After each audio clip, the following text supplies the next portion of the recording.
Horsangalanica kanaloota hare anannan dandeenye nabiira tare anannan dandeenye nabiira tare kanna wajjin jiru leenca golgoota isa du'amwe masii jiraata isa du'amwe masii jiraata horsangalanica kanaloota hare si'isin dandeenye sibiira tare si'isin dandeenye sibiira tare kasi wajjin jiru leenca golgoota isa du'amwe masii jiraata isa du'amwe masii jiraata. Hallelujah.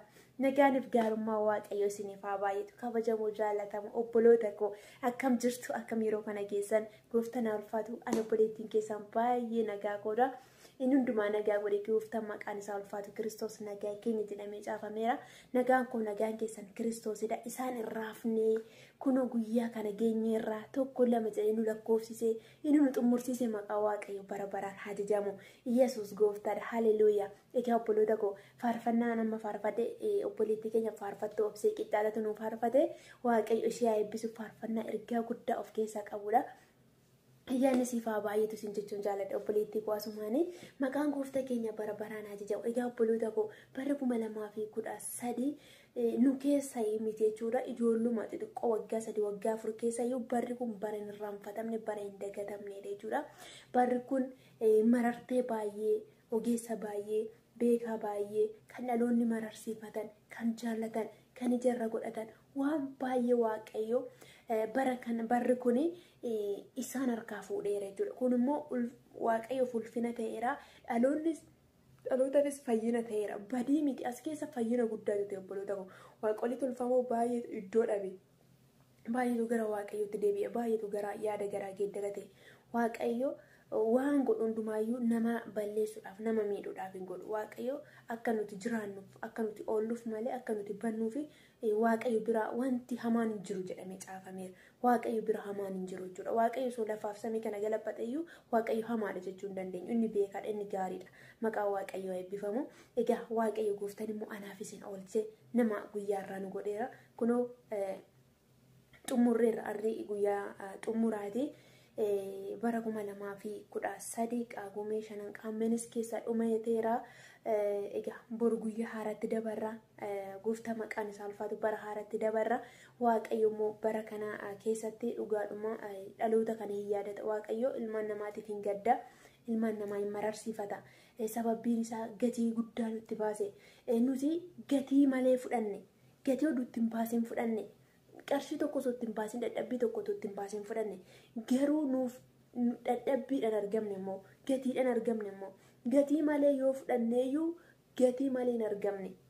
Gatii malee yoo fudhanne gatii malee hin argamne jechuudha. Gatiidhaan argamne garuu gatii malee fudhanne tola fudhanne jechuudha. Maqaan Waaqayyo eebbifamu. Garuu yoo tola fudhanneeyyuu dadhabbii nutti dadhabame waa'ee keenyaaf gatii nuu kaffalame jira. Amma fakkeenyaaf ilmi tokko haati amma fakkeenyaaf addunyaa kanarratti namni akka haadha leellifamu namni akka haadha jaallatamu hin jiru. Haati baay'ee leellifamtuudha.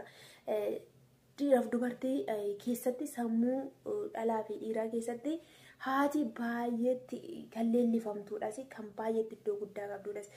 Sababbiin isaa haati gatii guddaa kaffalteetu ilma ishee yookaan intala ishee ilmoo ishee guddifatte jechuudha. Ilmi sun yookaan intalli suni otoo qarshii tokkotti hin baasin otoo hin dadhabiin yoo guddateeyyuu garuu waa'ee isaatii fi gatiin kaffalameera. Dadhabbiin dadhabameera jechuudha. Eenyutu dadhabe? Haadha isaatu isaa dadhabe, abbaa isaatu isaaf dadhabe jechuudha. Kanaaf nuti yoo tola fudhanneeyyuu tola miti kan argamne gatiidhaan argamne. Maqaan Waaqayyo keenya kan eebbifame haa ta'u. Kanaaf guyyaa irraa ga'uun keenya kunis Waaqayyo waan hunduma keessatti waan nu gargaaree nu wajjiniin ta'eef akkuma simbirroon kiyyoo adamsituu jala miliqtee baatu Waaqayyo bara hamaa kana jala nu miliqsee nu baase. Kanammoo kan nu hambifachuun isaa gooftaa akka nuti hafnee jiraannu kan nu godhe akka isa waaqeffannuuf akka isaaf hojjennuuf akka kanaaf akka nuti isaaf hojjennuuf akka isaaf jiraannuufidha jechuudha. Nu hambifachuunsaa kanaaf bara kana keessatti wanti nuti karoorfachuu qabnu waan hunduma caalaa mana gaarii ijaarrachuudhaaf gaa'ela gaarii dhaabachuudhaaf osoo hin taane kun karoorsinaa yaadinaa jechuu miti. Garuu hundi dursa ta'uu kan qabu fakkeenya macaafa qulqulluu keessatti abaloo amma kana dhalatee amma kana jiraatee du'e amma kana jiraatee du'e kan jedhamu waan inni hojjetee darbimmoo hin caafamne. Macaafa qulqulluu keessa Heenok waggaa 65 hin jiraate. Niitiin fuudhee waggaa 65tti hin alfates.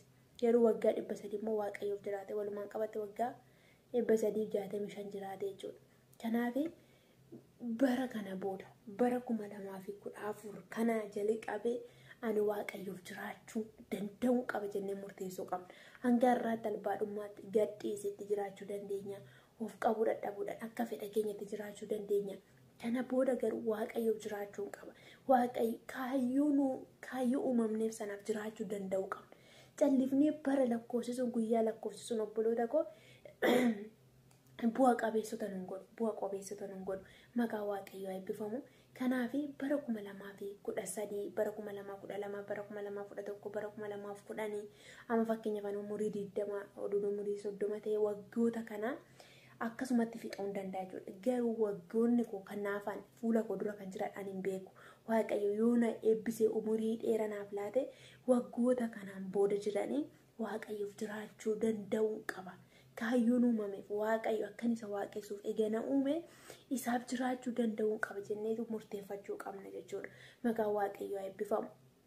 Mana gaarii ijaarrachuudhaaf, gaa'ela gaarii dhaabachuudhaaf karoorsuun akeekuun gadheedha jechuu kiyyaa miti. Haa ta'uu malee waan hunduma dura mootummaa Waaqayyoo fi qajeelummaa isaa barbaadutti yaada keessanidha.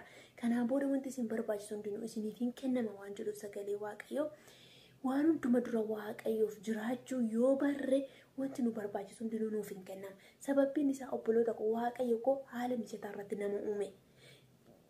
Waaqayyo waan namaa barbaachisu eega uume booda nama uume.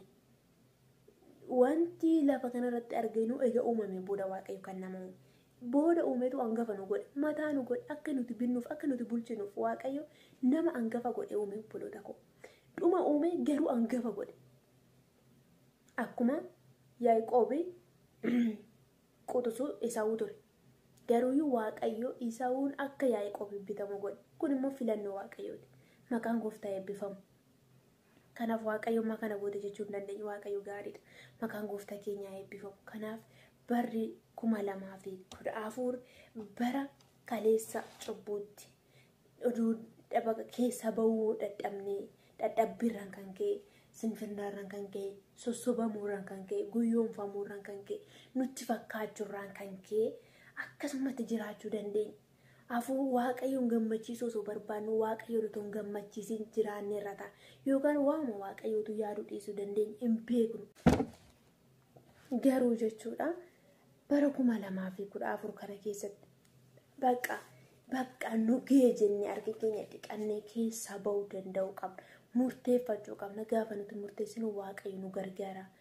Jabina nuuf ta'a jechuudha. Nuti waan hunduma dura dursinee mootummaa Waaqayyoof qajeelummaa isaa barbaadutti yaada keenya gaafa hidhannu dhugaadha. Waaqayyo nu gargaara. Sababbiin isaa Waaqayyo ilmaan namaa namni tokkoyyuu akka badu waan hin barbaanneef jechuudha.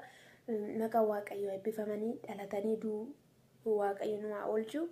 Kana waan isiniin jedhu akkuma dhalannetti yoo duune Waaqayyo osoo maal hojjette nuun jedhe maal gaafii deebifna. Akeekaaf gara biyya lafaa kana waan dhufneef akeeka dhufneef sana yaada dhufneef sana raawwannee darbuu akka dandeenyu Waaqayyo hunduma keenya haa gargaaru. Ayyaanni isiniif haa baay'atu. Barichi immoo bara eebbaa, bara jaalalaa, bara tokkummaa nuuf haa ta'u. Egaa barri 2013 namoota baay'ee boochisee baay'ee jechuudha. Amma kana kan hin jedhamne mana nama baay'ee gaddatu jira, boo'ichatu jira, gaabbitu jira, waa baay'eetu jira jechuudha. Hidhiituutu jira.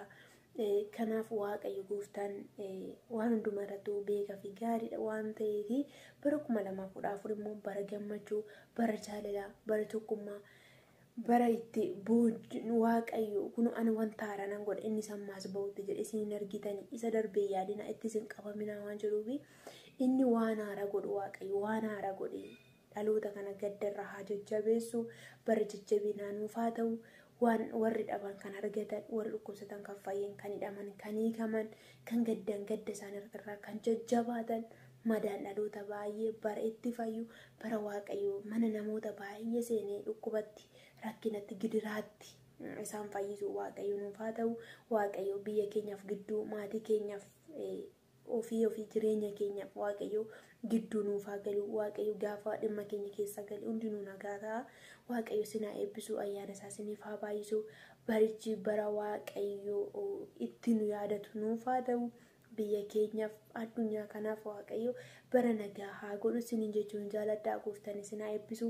Baricha bitaa malee barri sinin bitii maqaa Yesuusiin bara kanarratti hojjechuu siniif haa ta'u. Barri garuu sinirratti hojjechuu hin danda'ini. Barichi hamaadha jedha sagalee waaqayyo. Barichi hamaa waan ta'eef bara bitaadha. Barri kamiyyuu hamaadha. Baricha bituu kan dandeenyu nuudha jechuudha. Bara keessatti gaarii kan godhu waaqayyoodha malee barri baruma.